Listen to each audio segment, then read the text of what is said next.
Hello guys, welcome to Aviation 676. This is podcast mainly on pilot carrier, aviation and general aviation in particular. So today we have a special guest, someone who's actually working in aviation industry and also a pilot friend with the same flying club with me. I would like to introduce you guys, Syafiq. So Syafiq, how about a little bit of introduction of yourself for the audience? Okay, hi guys. I'm Syafiq. First of all, thank you, Zulian, for inviting me for this amazing podcast. My name is Syafiq. I am a PPL holder in Malaysia, and I've been both actively in commercial. I'm working in commercial aviation, but I've been actively involved in general aviation as well. I see. So maybe I will start with my sharing my experience in aviation. What makes me first intrigued or first love in aviation? That was back in the times when I was in primary school as a kid. I was interested to see planes take off and land. So what I did, or what my parents and I did, we spent a lot of times next to the Simpang Airport. So back then, the Simpang Airport was the military base. So there was a lot of planes, military planes and helicopter take off and land at the airport. So that was my first love in aviation, and that fueled me to, even though I'm not being involved directly is as a commercial pilot, but in one way or another, being a private pilot also helps me to fuel my ambition or my childhood dream. So maybe Shafiq, you could share what makes you want to be, or what made you spark to have an interest in aviation. Right, so Izudin, I wish I was being born earlier to experience the Simpang Airport. It's so near to the city. It must be amazing. So what sparks my interest? First of all, I think since I was younger, I was interested in science, especially being influenced by our first Malaysian astronaut, the Sheikh Muzaffar. And at the same time, at the period of time, my parents also was actively working, and my mom is actively traveling a lot. She went all over the world, and my dad was also works in Petronas, so he used to fly in a helicopter, go back and forth from Terengganu to the offshore. So I think maybe that sparks the interest in aviation when I was younger. So yeah. I see. And then going to the present times, from what you share, you also work in teleport, which is the cargo arm of AirAsia. Based on the general knowledge that I have, or most of us has, teleport is within one umbrella, same umbrella with Asia, and are mostly involved in cargo transport. So maybe you could share with us, what is it like working with teleport? Is it different? Is it different working with Asia? And what was the environment or the culture working in such company like teleport? So right, okay, Izudin. Teleport is all actually about it's a cargo. Teleport is a cargo company. So how I usually uh talk to people about it is just you imagine every Asia flight. For every tourist destination that you go, like Phuket, Denpasar, all that, Singapore. So every Asia flight, there's a teleport. So in your like belly, you see an aircraft, and near the belly capacity, that's teleport is. So teleport is a subsidiary company of a capital A. So that's about teleport. And teleport, the working environment. Of course, I am more in a commercial role, so in a commercial aviation. So it's so different than the in the flying club because that's more on a general aviation. So it's quite a two different world, to be honest. I see. So I want to maybe bring you guys, the audience, to the best part of this sharing session, which is pilot training. So as you mentioned before, so Shafiq, you're also a private pilot. So take us through the Yes. whole process of the learning from the ground class, and then up all the way into flying the actual aircraft and logging your hours in the logbook. So maybe you could maybe share a bit of your experience and your impression of undergoing such training. How hard is it, and uh, do you feel enjoy? Is it enjoy such enjoyable experience for you? Maybe you could share of your some of your thoughts. Right. So, yeah. So you're right. So for PPL, you need to take a ground class first for a few months, and you need to go through all the classes. We have like about 12 subject of ground class, and we have to take exam, two or three subjects in one day. And then I think that's a quite a challenge lah, because you have to study three topics or three subject and sit the exam for three subjects at the same time. So it's in the same day. So that's quite challenging. So, but then on the flying phase, I think to be honest, mine went through quite okay, breezily. Because I like flying. So after every sortie, I feel like I just want to go again, go again, go again. So I feel like each sortie for 1 hour is not enough. But again, it depends on your instructors as well. So thankfully my instructor make it fun lah. Every sortie is fun. Yeah, you learn, but then at the same time you have fun. And plus we are flying VFR rules, we have visual flight rules. So it mostly using your forward eyesight. So you can see a lot of views, a lot of scenery in every sortie. So yeah. I see, I see, I see. And then maybe if I could share my biggest challenge for me, it's not actually on the flying itself. So I think my biggest challenge for me was actually the ground class, especially the exams. I have to admit, I do take several subject twice because I failed the first attempt. So it was worrisome for me because as we all know, as maybe among us in the private pilot community, if you undertook some subject more than four times, you need to redo the whole thing again. So that was Yeah. quite worrisome for me lah. So but Alhamdulillah, I did manage to pass all subjects, and that was for me the biggest challenge or the biggest moments, the most challenging moments for me lah. So maybe Shafiq, if you could share in your view, what was the biggest challenge that you have throughout the training phase? I think throughout training phase, my biggest challenge would be that I had to change instructor. Because from the first time I fly until like a few sorties along the way, been sticking with one instructors, and then towards the end a bit, I have to change instructor. So it for me personally, it gets a bit mixed up. So there are 1%, one instructor says you have to do it like this, you have to do it this way, that way, but then the second instructor says you have to do that way and this way. So it's essentially they are teaching the same thing. It's to get the same goal or achievement, to complete the same task, but just the way that they deliver, the way that they instruct their students is a bit different. So, and because I had a few momentum with my first instructor, so suddenly you have to change is a bit surprising, and I struggle a bit for first few sorties with my second instructors, because their principle and their theory is a bit different. So I have to adjust, do a bit of thinking and adjust a bit and adapt. So that adaptation to a new way of doing things is a bit a challenge for me. I see, I see, I see. And then Shafiq, most of us we started off with Cessna, this GA planes, which is called Cessna 172.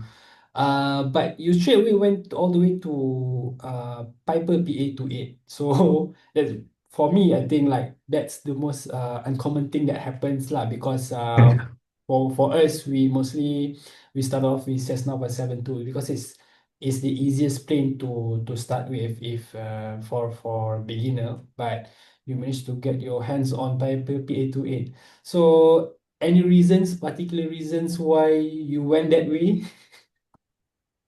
Honestly, Zudin, I think I I'll be completely honest. I think I went that way because it looks cool. The aircraft looks cool. It looks like a sports car. It looks like you're driving a Ferrari, but but actually no. I kind of regret it now because why? There's a lot of things. And plus it's fast also. In Piper is fast, but then of course it doesn't. The pros does not weight more than the cons. So the cons is it's a low wings compared to Cessna 172 is a high wing because high wing is best because you can see the view when you're flying because the wing is on top so you can see the view below and up. So that's best. But then for Piper is a low, so you want to look down you can, but you get a bit of blocker lah, block something to block your view. So that's something. And then the other thing is there's only for Piper there's only one door for entrance and exit, so it's really hard to get in and out. Yeah, especially a big guy like me, I have to like kneel down and get inside, and it's through one door only. So it's in the Cessna, you have two doors that you can go in from left or right, like a normal car would do. But then Piper, one way in, one way out, and the ventilation is also very, very bad. So it's you can get cooked inside. I see. It can become very hot inside, even when you're flying in the air. I see. I see. Horrible lah. Okay, all of this sounds fun.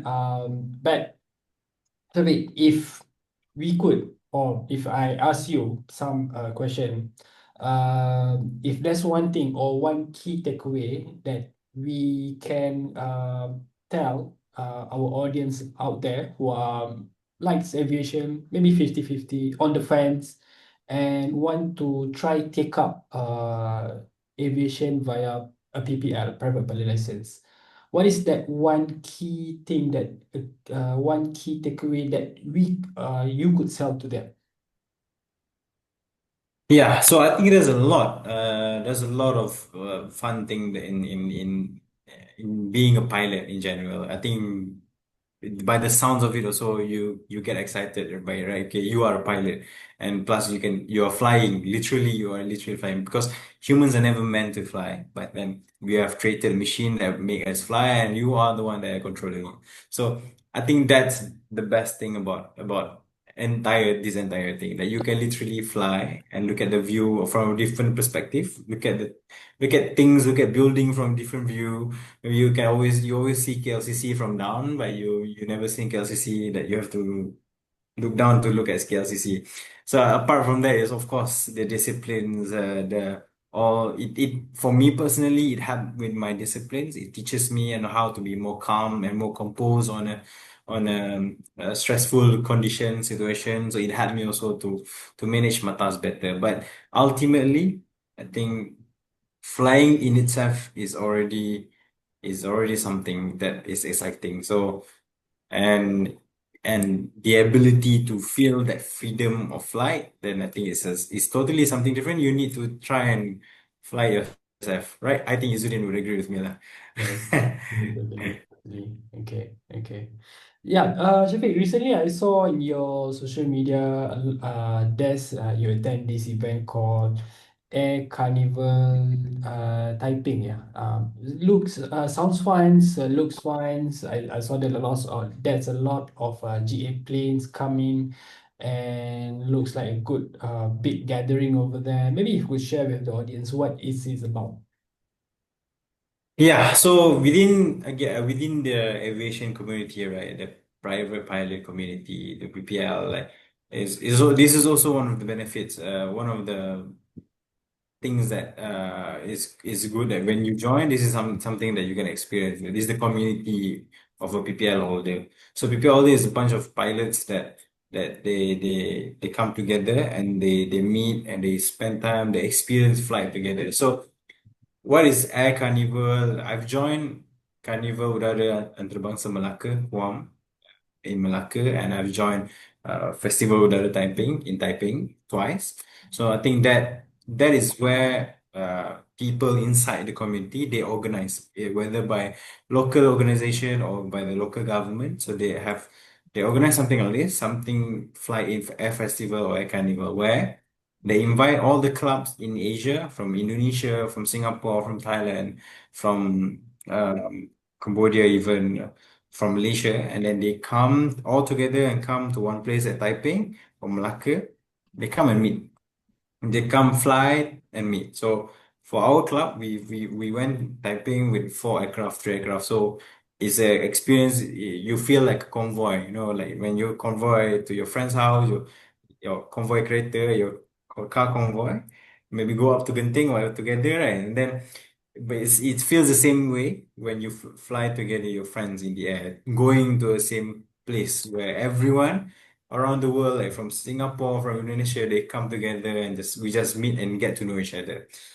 So if I can share with you, Izudin and the audience, one of the best moments that I've had in with all this Air Carnival festival, right? So I think last time when I was in Taiping, so we were going back to Subang, but then we had to stop at Pangkor because one of our friends from Thailand, they were there to stop by to enjoy to have a lunch, I think. But then and then so we also come and join them. But it was supposed to be a quick one, just a hi bye. But then the weather comes in, so when weather comes in, we cannot fly. The wind was so fast, so harsh. So we had to stay at Pangkor for like 3 hours, try and just chill and talk to each other. And they are from Thailand, so we talk to each other. We share our experience. So it is not something that is planned. Okay, you wait for me there and then I come.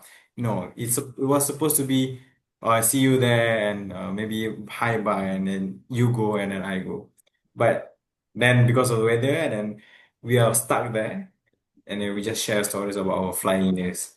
So I think that's the best moments that I think um, in the flying community itself. So and then we go back. So we fly one aircraft at the front, one aircraft at the back. So we just separated by a few minutes. And weather up front was horrible, and we are behind. So aircraft in front, they are keep going. We Mhm. had a thought of because the weather was so bad, we are thinking about going back RTB, return to base. We're going back to Pangkor, but then the aircraft in front said it's okay. In front is already clearing up already. So talked on the radio. So we continue on. So just power through because it was very dark and all that. So but we power. So I think that's the fun part of it. It was something very memorable and it's fun lah.